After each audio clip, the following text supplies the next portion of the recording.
Hello जय श्री कृष्ण जय माताजी बधाने जय द्वारकाधीश। तो આપણે આજે બનાવવાનું છે તમે જોઈ શકો છો એક નવી રેસીપી લઈને આવી ગયા છીએ। તો આપણે બનાવવાનું છે આજે કંટોલાનું શાક, કારણ કે અત્યારે સીઝન છે કંટોલાનું શાક બહુ બધાને બહુ જ વાલું હોય। આપણે બનાવવાનું છે આજે કંટોલાનું શાક। તો તમે વિડીયોમાં બન્યા રહેજો, મારો વિડીયો જોવે છે ને ખૂબ ખૂબ ધન્યવાદ। તો આપણે કંઈક સામગ્રી લઈ લીધી છે। આ છે આપણે અડધો કિલો કંટોલા છે, તમે જોઈ શકો છો। આ 3 ડુંગળી લીધી છે આપણે, મોટી સાઈડની 3 ડુંગળી। આ છે આપણે વઘાણી, આ છે હળદર, આ છે આપણે લાલ મરચું, આ છે જીરું, આ છે ધાણા જીરું, અને આ છે આપણે સ્વાદ અનુસાર મીઠું। તો હવે આપણે આ કંટોલાને સુધારતા બહુ વાર લાગશે, તો આપણે નિરાતે સરસ સુધારી નાખીએ અને આપણે ડુંગળી બે સુધારી નાખીએ। તો તમે જોઈ શકો છો જે આપણે મસ્ત જેમ છાલ ઉતાર નાખી છે આ બધાની ઉપરથી આછી છાલ ઉતારી નખાય। પછી આપણે એના 2 ભાગ કરી નાખવાના। જે આપણે 2 ભાગ કરી નાખવાના। જ્યાં બી વાળું હોય ને તો આપણે બી છે ને ચાકાના વણિયાથી આપણે બી સરસ જામ નીકળી જાય। જે આપણે આ બી નીકળી ગયા, આ બી નીકળી ગયા। તો હવે આપણે આનાથી આમ ઝીણા સુધારી લેવાના। અને આપણે કૂણું હોય ને, જે આ કૂણું છે તો આ કૂણાને ડાયરેક્ટ આપણે સુધારી નાખવાના। તો આવી રીતના સુધારવાના છે આપણે ઝીણા સરસ। તો તમે જોઈ શકો છો મસ્ત આપણે ઝીણા સરસ કંટોલા સુધારી લીધા છે। તો અહીંયા આપણે ડુંગળી પણ ઝીણી કટિંગ સુધારી લીધી છે। તો હવે આપણે વઘાર માટે ટોપી મૂકી દઈશું। તો આપણે મોટું ટોપી લઈ લીધું છે। તો હવે એમાં આપણે તેલ એડ કરી દઈશું। બે મસ્ત આપણે ડુંગળી અને કંટોલા સુધારી લીધા છે દેશી। અમે અમારી સ્ટાઇલમાં જ બનાવીએ છીએ કંટોલાનું શાક। તો તમે જોઈ શકો છો। તો આપણે એમાં નાખશું જીરું, આ છે આપણે હિંગ।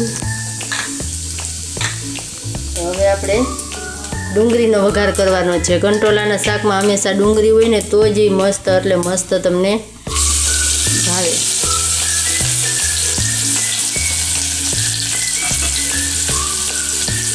તો આ છે આપણે હળદર। તો હવે આપણે બધું મિક્સ કરવાનું છે સરસ।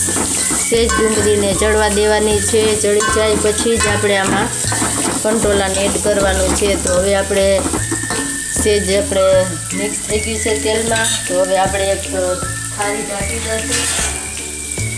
તો હવે આપણે ઘડીક વાર એક થાળી ઢાંકી દઈશું।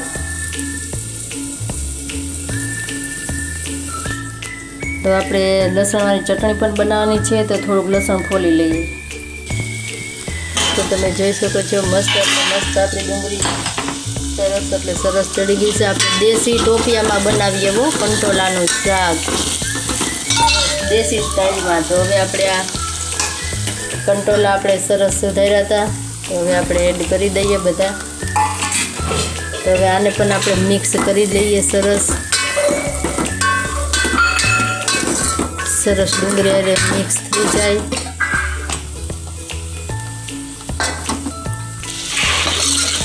તો સરસ આપણે કંટોલા મિક્સ થઈ ગયા છે, તમે જોઈ શકો છો જામ સરસ। તો હવે આને આપણે મીઠું આપણે એડ કરવાનું છે। તો આ છે આપણે મીઠું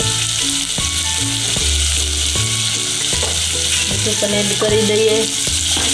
અને હવે આને આપણે 5 મિનિટ છે ને તેલમાં સડવા દેવાનું છે, એટલે સરસ કંટોલા અને ડુંગળી આપણી ચડી જાય। તો હવે આપણે શું ખારી રાખશું। તો હવે એમાં પાણી નાખવાનું છે। જો તમને કોઈને ન આવડતું હોય તો આવી રીતના તમે શાક સરસ છે ને પકાવી શકો છો। પાણી થાળીમાં નાખી દેવાનું સરસ 5 મિનિટ આને આપણે પકાવવા દેવાનું છે। તો આપણે લસણ લઈ લીધું છે, હવે લસણવાળી ચટણી ખાંડી નાખશું। તો તમે જોઈ શકો છો હવે આપણે થાળી લઈ લઈએ। વાવ મસ્ત ચડી જાય છે આપણું શાક કંટોલાનું। વાહ મસ્ત કંટોલા અને ડુંગળી ચડી ગયું છે સરસ। કાંઈ ઘટે નહીં ભાઈ, કંટોલાનું શાક ખાવું હોય તો આવી જાય। હવે આપણે લસણવાળી ચટણી બની ગઈ છે, તમે જોઈ શકો છો। તો હવે આપણે લસણવાળી ચટણી પણ આપણે એડ કરી દઈશું। સરસ મિક્સ કરી નાખશું। હવે આપણે આ ઉપરથી ધાણા જીરું નાખવાનું છે.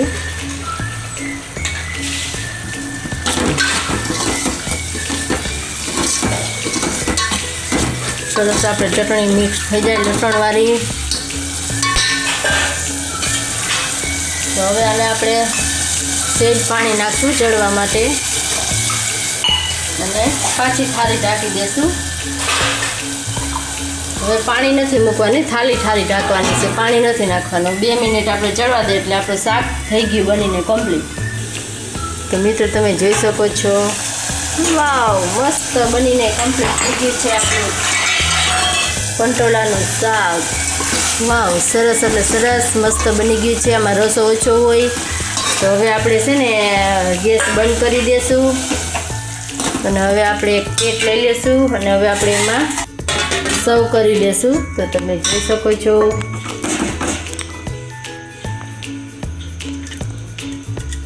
મસ્ત એટલે મસ્ત આપણું સરસ કંટોળાનું શાક બનીને કમ્પ્લીટ થઈ ગયું છે. જોતા તમને ખાવાનું મન થઈ જાય. સરસ એટલે સરસ થઈ ગયું છે, હાઈ ક્લાસ. આપણે તમે રોટલી સાથે, ભાખરી સાથે